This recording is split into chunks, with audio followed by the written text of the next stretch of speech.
dark side. Light this bitch up.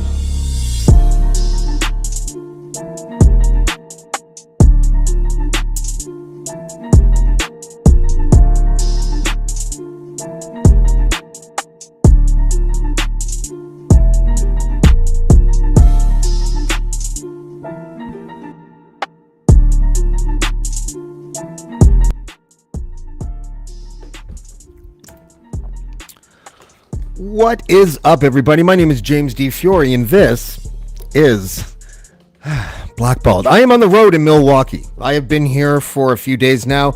I will have an interview coming up sometime next week or the week after because the 120th anniversary of Harley Davidson is taking place, and I was fortunate enough to be able to interview someone from the company here in Milwaukee. And we will get to that. And I have a guest today who literally needs no intro, so I will make the intro short. He's a businessman. You might know him from Dragon's Den. The rest of us know him because he's a firebrand on Twitter, and I love that about him. And his name is Mr. Brett Wilson. Brett, how are you, buddy? I'm doing all right overall. I've had some roller coaster of health this last 6 months, leg and nerve damage and blah, blah, blah. But it's all repaired, and Yep. I'm driving again for the first day in about a month. So I'm smiling ear to ear, if you can see my ears amongst this mess. Are you in a restaurant or an office right now? I'm in my main office in Calgary. So You have a nice office. I've met you a couple times. You might not remember. The one time was in Toronto during the Adrian Grenier after party with Nico, who's a mutual friend of ours. Yeah, very much. And I thought you were wonderful. You came over, you shook our hands, you were very gracious.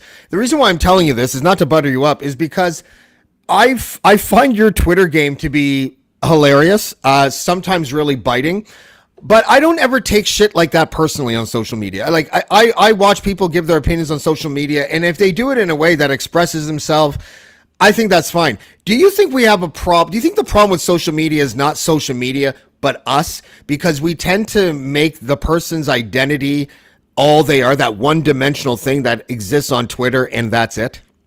Oh, the extremes that are occurring on social media, I use, and forgive the swearing, but for me, I use Instagram for family and friends, and I use Twitter for fighting and fucking around. And that's sort of two very different worlds. And again, family and friends on Instagram, it's pictures of my dog. I talk about my health journey. I make some comments that are political, but on Twitter, I'm somewhat relentless in terms of trying to hold people accountable, whether it's at the provincial, the federal, or the municipal level in terms of the politics, or sometimes, sports or whatever other activities we're on. And people have asked how I can put up with the responses. And I said, it's easy. You don't read them. Yeah. You don't read them. I read them, but I don't fucking care. Well, listen, I get between yourself this morning and the 4 or 5 times I've interviewed Max Bernier and the 2 times that I've interviewed Christine Anderson, I could wallpaper my bathroom with the hate mail that I get. Yep. And I'm always saying the same thing to these people. Like you and I know that we could get along, we could have dinner, we could be fine. Yep. Even though I probably disagree with, half at least of what you say. I don't take it personally. I don't understand why people take this shit personally.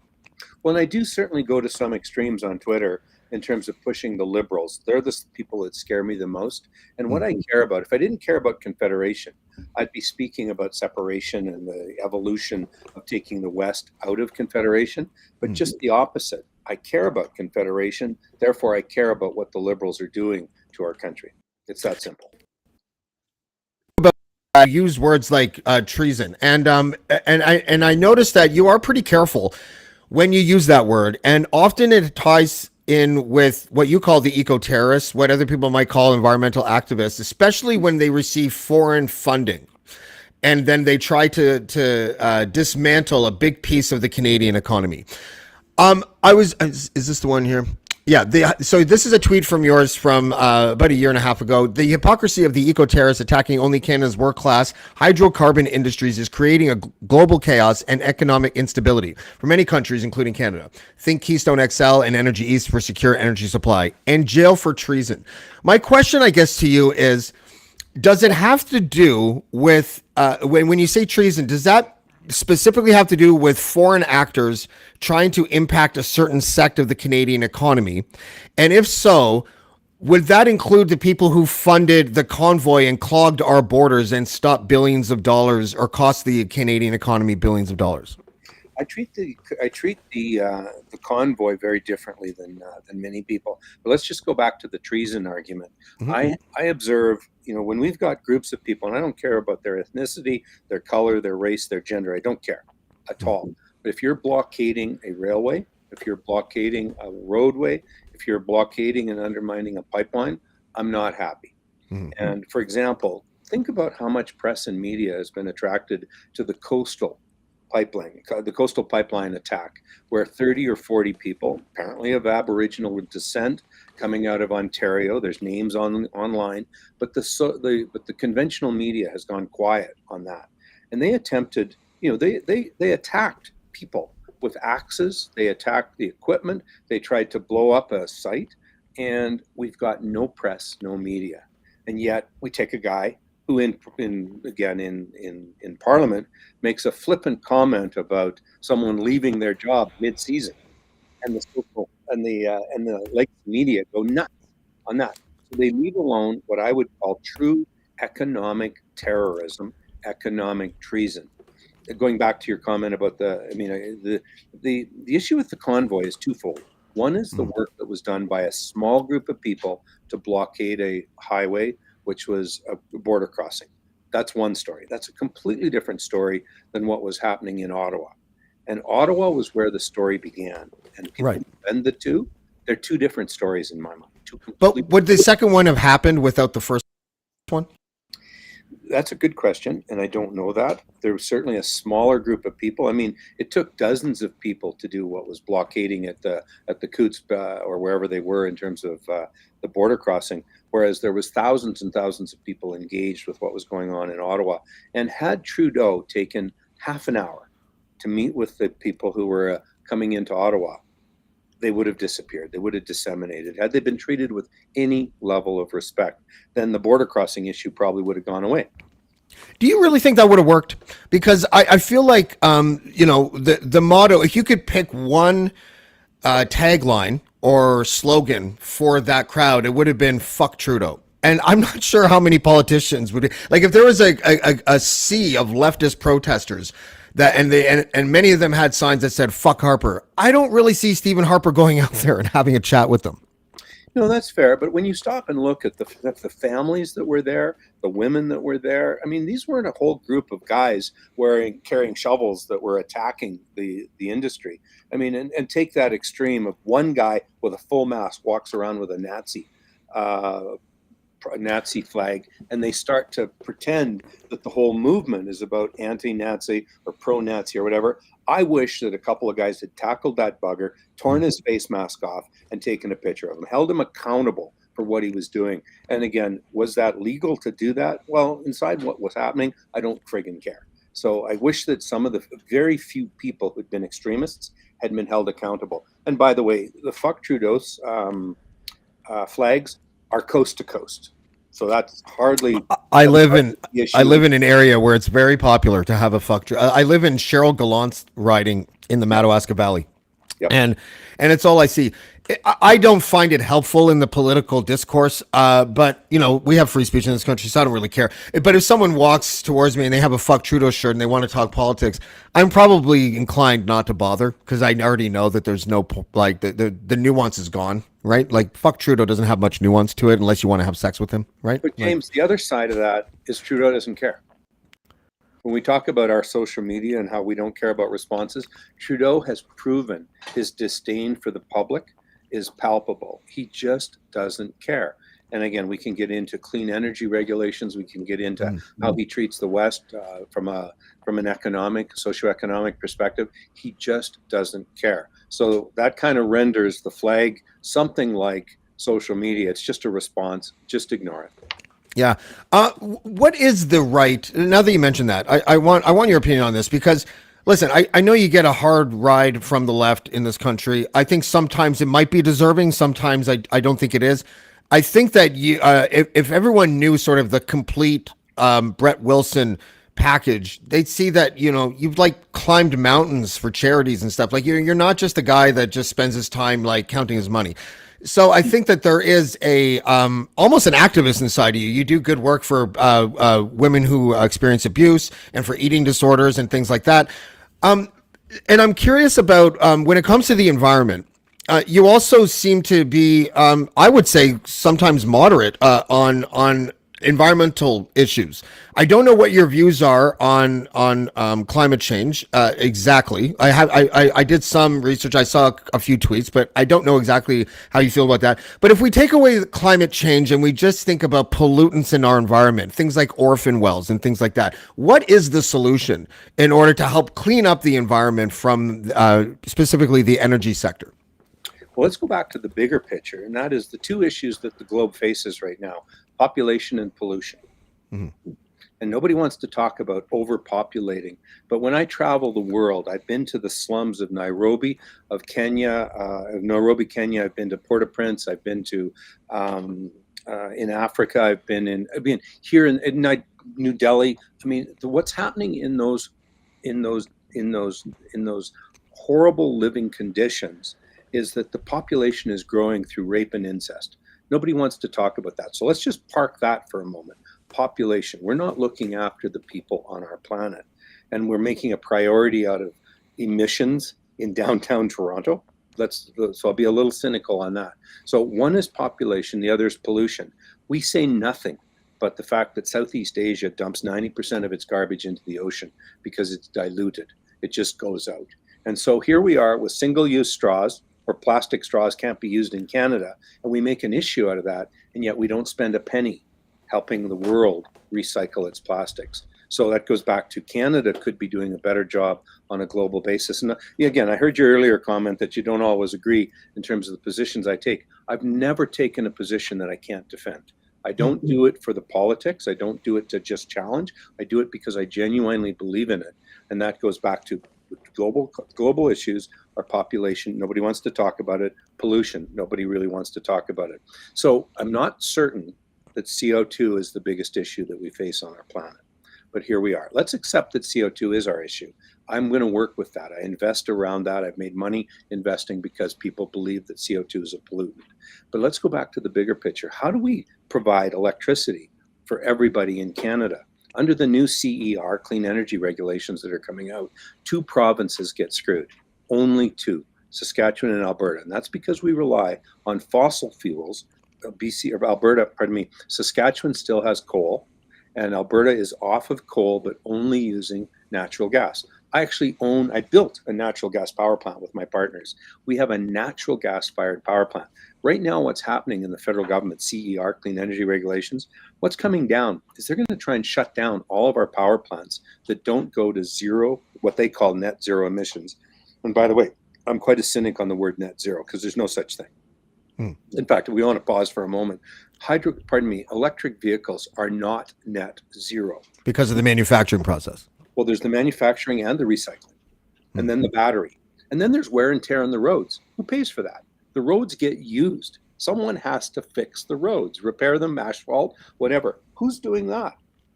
Do the EVs not participate in that at all? And the idea that we're going to take to an extreme EVs, pardon me for digressing, but taking EVs to the kind of capture that they want, 50%, 100%, whatever it is, our demand for baseload power goes up by 25 or 30%. That's number one. Number two, we cannot charge EVs in the general economy. We cannot charge them. It's period. We cannot charge them. In remote or in rural areas or call it the edge of Calgary, where people have a single car garage or maybe no garage, they've got no way of charging their car. Then you take the inner city density where the cars are lined up on the streets and parked. We have no way of charging them. Don't even pretend that there's a way. There is no way. I just met 2 weeks ago with the folks at NMAX and said, why are we pretending that we can get power to the streets? We can't. They don't have the infrastructure, nor do we have the ability to produce it. And people can argue with me, but prove it. There is no way of doing it. We can't do it. So the idea that we're going to have EVs as the solution to climate change, we're 1.5% of global emissions. The US is 13%. Together, we're 15% of global emissions.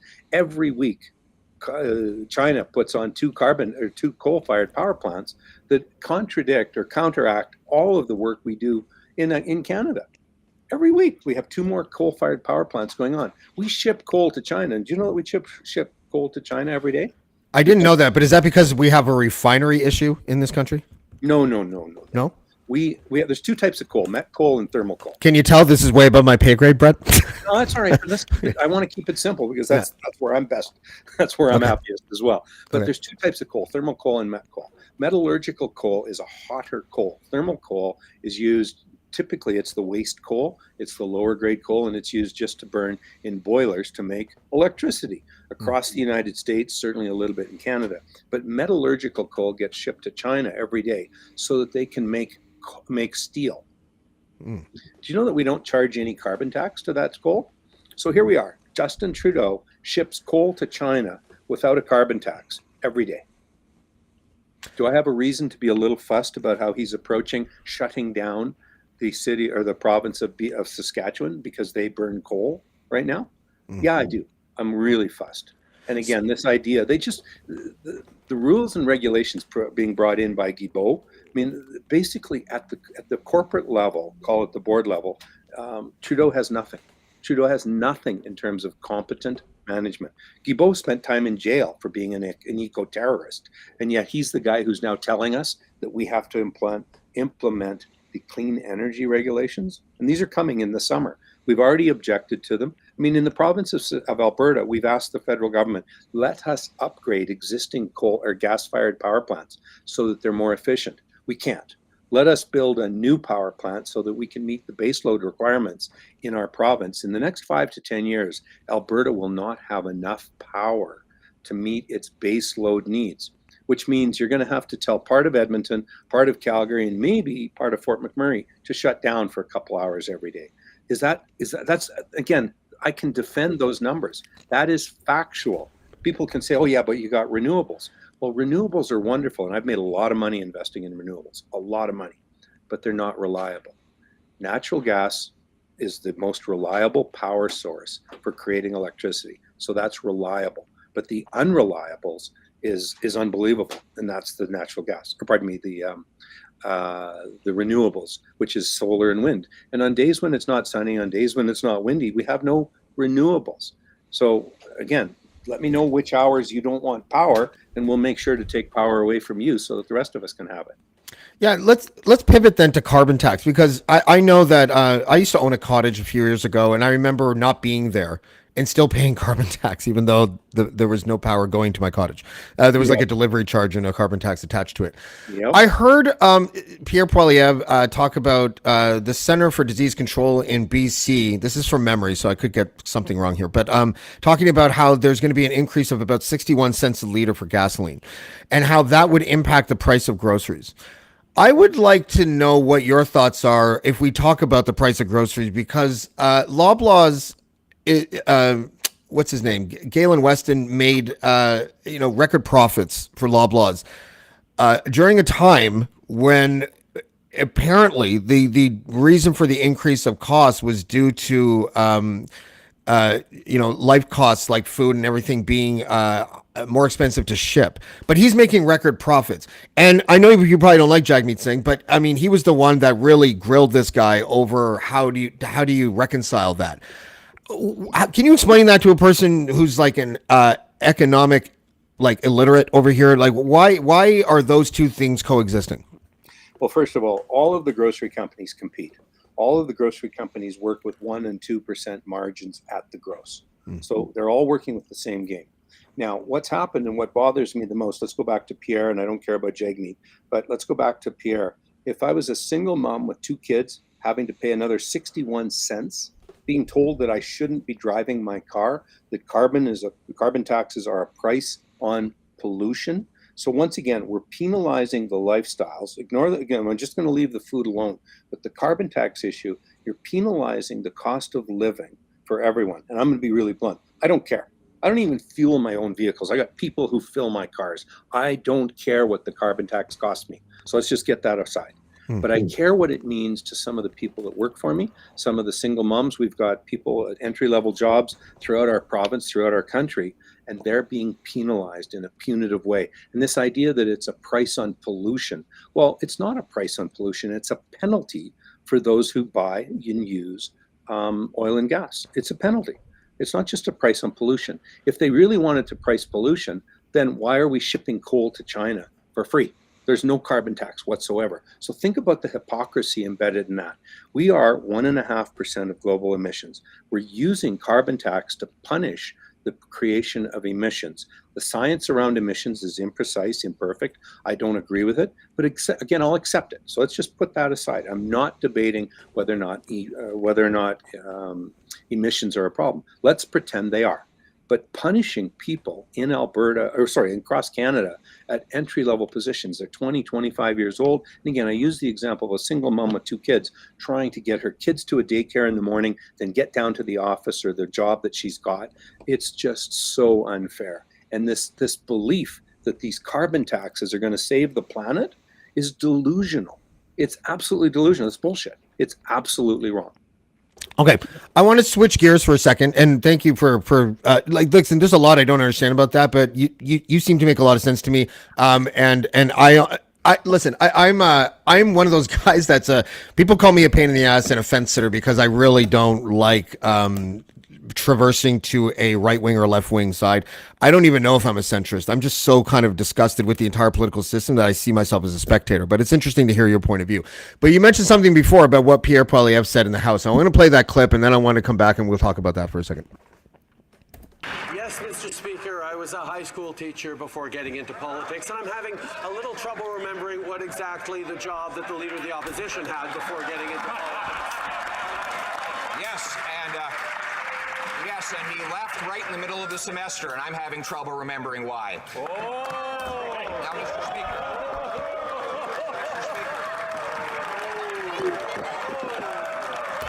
So that was Pierre Poilievre, and he was making reference to a story that that came out a long time ago. There was and it was a story out of the Buffalo Chronicle, and you know. This is what you said in a response to Andrew Coyne. Andrew Coyne, not really a journalist I really enjoy. He said God Poilievre is a thug. And you said to him, don't watch it if you don't like him. That said, you are paid by the moron across the floor. I'm assuming you're making a reference to the media fund in Canada to make political, to make political 800 million a year. That's right. To make political comments like this. And if nothing happened to cause Justin to leave school mid-semester, then why isn't that disclosed? If you're a good reporter, report on that. Glad you advised God of your disingenuous observation. He will stop you at the pearly gates and you won't get in for being so rude. Your stupidity won't matter at that point in the game. Now, this story. That tweet. Thank you. I like that one. I love that tweet but listen, and I am a person who I have a kind of weird history with this story because I was a reporter who was digging on this, and I knew a lot of other ones were as well. And my sources were people that were former Harper staffers. And I felt like I was played by the time it was done because I couldn't find anything. And people that were more seasoned than I was also couldn't find anything. And we were trying. Trust me, we were really trying. Mm-hmm. So the rumor came out, and there were other people sort of on the nibbling the edges of it, like the Warren Kinsellas of the world and stuff like that. And, you know, the story is that they say that Justin Trudeau left the high school because he allegedly had a fling with a student who was underage. And that the rumor is, and I'm not trying to don't send me your hate mail. It's not as if it's not already out in the ether. But the rumor is that the father of the daughter had negotiated a $2 million settlement attached to a non-disclosure agreement. That part of the story, in fact, the entire story is not proven. But I find it really interesting that we have now a kind of media that probably wouldn't hunt for that story because it's Justin Trudeau, but would be climbing the walls if that rumor was attached to Pierre Poilievre. And that's sort of really what makes me a little bit irked about this. Well, let's start with where this conversation began in the House of Parliament. Trudeau took a shot at Pierre Poilievre because at the age of 25, he came into Parliament.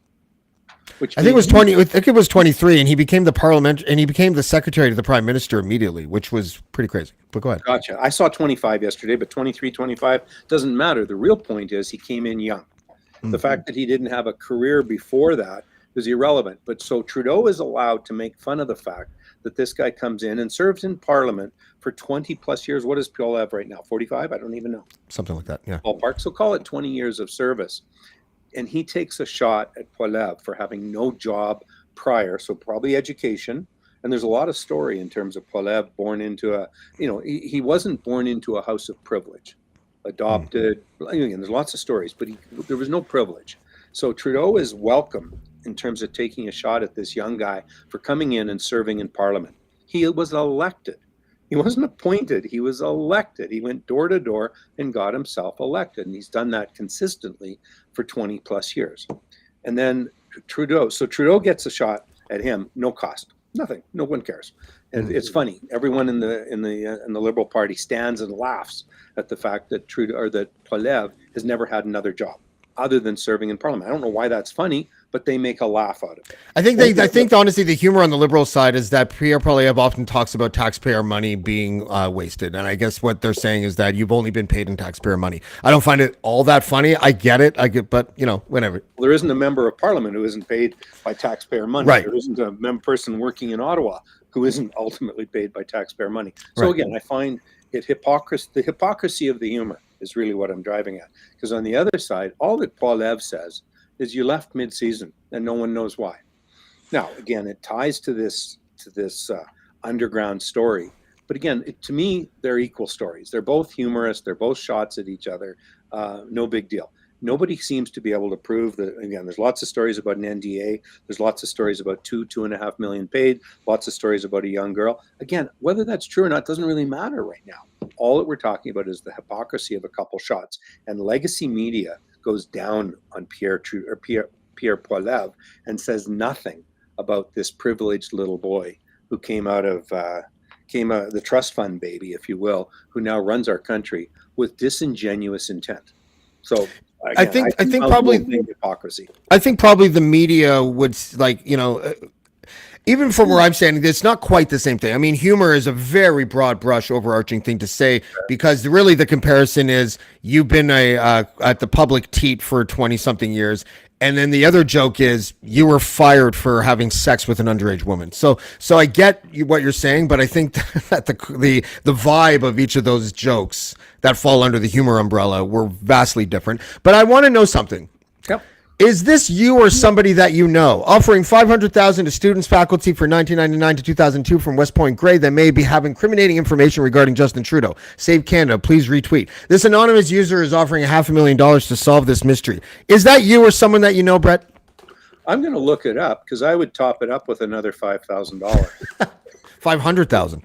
No. I'm not. I don't play that game. I have no idea who the contrarian is, but clearly someone is saying, let's play in a serious way on this. And I get, as you a moment ago just said, there's two extremes. One's talking about joking about having sex with an underage girl, and the other's being on the public teat. But my point, I don't see them as widely apart as that, especially when one gets no notice and the other is worthy of legacy media saying you're the worst human ever. Did you see how they twisted? They put themselves into a pretzel, not explaining why what Pierre said was so offensive. That was what I found really interesting about how they covered it. There was derogatory comments. I can't recall who, but again, legacy media went all down on Poilievre, and I'm just kind of going, really, it's an old story. If you don't believe it, laugh it off, move on. We've got a country to run. Yeah. And yet we made that an issue. And again, let's go back to clean energy regulations, where we're going to shut down Alberta and Saskatchewan's ability to have enough power to run their economies. We don't. That's not an issue for legacy media. Come on. I actually, not only do I not mind this $500,000 thing for information that leads to it, I actually find that to be very Larry Flint-esque. So what that guy could inadvertently do, because it sounds like he doesn't like Trudeau very much, is end up at the end of all this, well, I guess it's not true. No one came forward to collect that $500,000. Like that, you know what I mean? Like he might inadvertently prove that it's not true, which I think would be better for the country as well. Finding out one way or another would be better for the country, I think, because people seem distracted by it, and then Pierre won't be able to crack any jokes anymore. That will not land right as far as the legacy media goes. But James, let's just park and throw away this whole story about what happened at his school. Just throw that away. We got bigger issues throwing. I mean, let's also remember that while that was being published, yesterday's Financial Post referred to Trudeau as wearing ethnic makeup. Yeah. Ethnic makeup. I've never fucking heard of, pardon me, I've never heard of ethnic makeup as a way of downplaying a guy who did blackface so many times he can't remember. And this is, again, so this is meant to be funny and who cares? And Can I ask you, room. I would like to ask you a question about that. I know you only have a few minutes left, but I would like to know, when that blackface story came out, I thought that we had an opportunity to sort of do away with the cancel culture, and I'm using air quotes, in this country. I thought that Andrew Scheer missed an opportunity. I thought he should have actually, instead of admonishing Trudeau for something that he did 2 decades ago, what I thought he should have done is said, he was obviously young, and we're not going to spend time getting distracted on something that he did when he was younger. He was not that young, but it happened a long time ago. And maybe this is a good moment. Maybe this is a good moment for the Liberals to remember that the next time someone uses the wrong pronoun, that maybe they should just relax a little. But he didn't do that. He played the progressive card and tried to really attack him with it. And I thought that was a mistake. Well, the flip side of that is that he was doing it while he was a teacher to the kids in our country. Again, drama teacher, I don't care what he was teaching. That was his role. And so he was meant to be a leader. He came out of a family of privilege. He came out of a family that was extraordinarily well known. So in terms of accountability, I would hold him to a somewhat higher standard. And again, apparently ethnic makeup isn't such a bad thing. I can't stop laughing at that. Yeah. I've never fucking heard. Again, nobody has fucking heard of that, Brett. It makes no sense. And again, that is for me the ultimate proof that legacy media only cares about the extremes. And in the fact that they were willing to attack Poilievre, and yet Trudeau just tap dance along as if nothing had ever happened. Because, what's a little ethnic makeup? A little black here, a little orange here, a little gray here. Who knows? It makes no sense. Yeah. Before we go, I just want to let you know, I found out by doing my Brett Wilson deep dive that you're friends with Ricky Gervais. And is that friendship still going strong? Because he always likes and retweets my articles about him, and he's my bucket list guest. So if there's anything you can do, Brett, you just let me know, okay? I had the privilege of meeting Ricky Gervais at a conference out in Banff, and he filled a room, and there was 400 or 500 people in it. And then I was on a panel immediately after that, and this room disappeared. There was 100 people left. And I saw a quote from him that said that because you guys had tinkered with the idea of doing like a tour, I think for charity, and you would do 15 minutes and then he would do an hour and a half. And he was like, oh, that sounds wonderful to come on after someone chokes for 15 minutes. We had some fun with a bunch of different ideas. I actually went over to England to meet with him. Yeah. I had some other stuff doing, but I spent a whole afternoon with Ricky, and he put out a tweet one time saying, please follow Brett Wilson. He's my favorite philanthropist. So again, a little bit of linkage, and he still follows me. So you look at that on Twitter. I've tried to get him to Calgary for to speak on again, I don't care what he talks about, but as a comedian, I think he's nothing short of brilliant. He's the greatest living comic, I think. I really do. And bluntly, we've offered him a lot of money to come to Calgary, and he's just too busy. But well, don't invite him during Stampede because he doesn't like that kind of thing because he loves animals. Yeah, too hard on the animals. But that's right. We looked, it doesn't matter, but we looked at doing several different things. At one point, he wanted me to be a philanthropist in England, and then he would be my nephew, and he'd be made up so much that people wouldn't recognize him. And then we'd bring in people coming right out of school at the high-end schools, or Oxford, whatever, and he would make a mess of their lives. His willingness to challenge, call it the norms in society, is extraordinary. And so no, he's certainly he is my favorite comic. Yeah, mine as well. Well, listen, I appreciate the time. It only took 14 months to book you. So well, we could do this every few months if you're up for it. Now I'm up for it. I can't wait to get the hate mail. You weren't hard enough on him. You didn't dunk on him and drag him, and I don't do that to any of my guests. So well, no, someone here says I disagree on most things, but he made some points. All right.